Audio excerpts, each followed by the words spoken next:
ویسے تو اللہ کا قرآن سارے کا سارا بہت خوبصورت ہے، لیکن کچھ آیات دل پہ کسی اور ہی طرح سے اثر کرتی ہیں۔ میں آپ کو بتاؤں میری سب سے پسندیدہ آیت کون سی ہے؟ سورۃ الاعراف کی 16ویں اور 17ویں آیت۔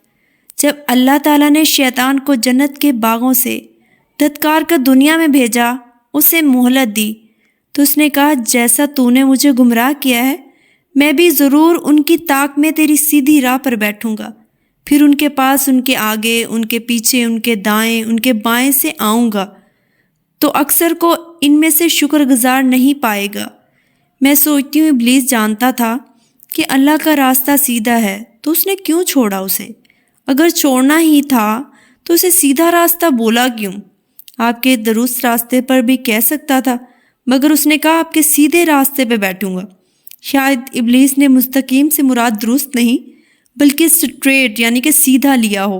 سیدھے راستے کا مسئلہ یہ ہوتا ہے کہ اس سے ذرا سا ترچھا چلو تو شروع میں تو بس سیدھی لائن سے ذرا سا فاصلہ پیدا کر لیتا ہے، لیکن انسان جیسے جیسے آگے بڑھتا جاتا ہے تو سیدھی لائن سے مزید دور ہٹتا جاتا ہے۔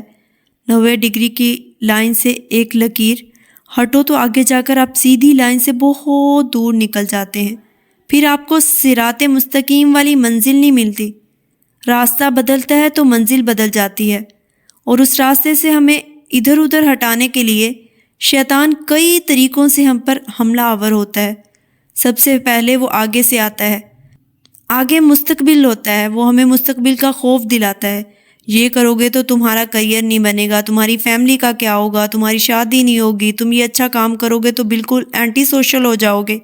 پھر وہ تمہارے پیچھے سے آتا ہے، ہمیں ماضی کے کام یاد دلا کر ان کے گلٹ میں ایسا مبتلا کرتا ہے کہ ہم کوئی اچھا کام کرنے کے قابل ہی نہیں رہتے۔ وہ کہتا ہے کہ تم نے ماضی میں تو اتنے برے کام کیے ہیں، تو اتنی برائی کی ہے، تم نے اپنے ماں باپ کا اتنا دل دکھایا ہے، اب تو تم کبھی ہدایت پا ہی نہیں سکتے، تم نے نمازیں چھوڑ دی، اب تو تم کبھی واپس نیک ہو ہی نہیں سکتے۔ تو شیطان کی ان باتوں میں نہ آئے۔ اللہ تعالیٰ معاف کرنے والا ہے، اللہ تعالیٰ غفور الرحیم ہے، تو اللہ سے مانگیں، دعا کریں، اللہ بخش دیتا ہے بے شک۔